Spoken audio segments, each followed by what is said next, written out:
Ndị be anyị taa anyị ga-abịa ịkọwa maka nwa na-akpọ obe akwa. Akụkọ ọzọ, enwere ụmụazị na-ebe akwa, ha na-alaiki ibe akwa. Amaka so na ụmụazị ya na-alaiki ibe akwa. Ihe ha na-eme bụ ibe akwa. Ọ bụrụ na ị mụtara nwa na-alaiki ibe akwa, biko ka ihe ị ga-eme ya kọọrọ anyị ma ọ bụrụ na ị bịa across our video. Amaka, ngwa gwa anyị ihe ịchọ ka eme nwa na-ebe akwa ka ọ kwụsị ibe akwa.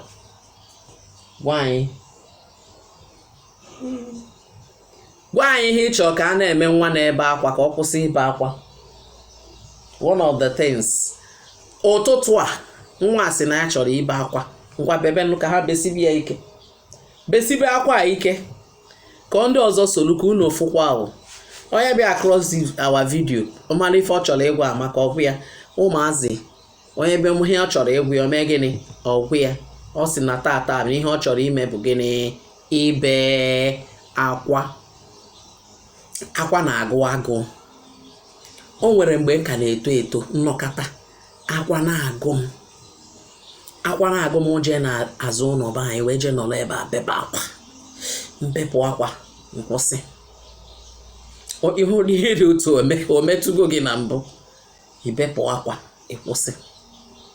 So all different ways eji azụ ụmụazị. Ị ga-afụ efu Amaka na efu ka o si ebe akwa. Are you a child? Ị na-watch anyị akwa gụọ gị mee gịnị? Bee akwa. Tata ka m chọrọ ịgwa unu. Onye mụrụ nwa na-ebe akwa, weta ụzụza, weta ose, weta amarara gororongo, ụmụ nnụnụ alacha ya, egbe eburu. Nke a bụ akụkọ m chọrọ ịkọrọ unu taa. Onye mụrụ nwa na-ebe akwa, enwere otu ụbọchị, ọkwa nnụnụ ọbịa fụ nwa na-ebe. Mgbe niile kusa nwa outside, nwa na-ebe. Nnụnụ ọkwa ama wee bịa kwụrụ wee na-ajụ, onye mụrụ nwa na-ebe akwa, weta ụzụza, weta ose, weta amarara gororongo. Nnụnụ aga ojekwu otu ihe bịa nye nwa. Ọkpụta nka ọbịa nye, ọkpụta nke ọzọ ọbịa nye. Otu a ka o si wee megide wee nwa wee kwụsị ibe akwa.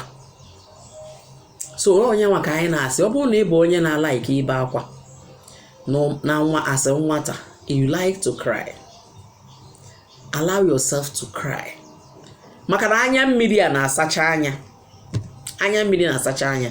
Ada onwe ike mgbe ị ga-etochazi bụrụ mma otu a mbọ mma na akwa ama nkwe gị na-ebe. Mana ka nwekwara ndị bụ nne na ndị bụ papa, akwa na-adị mma ka ha bebe. They like to cry. You watch ya Amaka, if na this girl can act a very good movie or ebe na-ebe akwa, because ọ na-like ibe akwa. Akwa na-atọ ya ụtọ. Ọkụ na-aghọta ihe m na-ekwu. Akwa na-atọ ya ụtọ.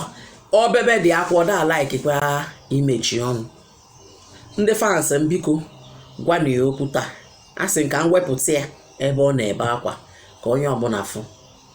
Ọ bụrụ na ebe across this video, talk to Amaka. She will come back and listen to your comments.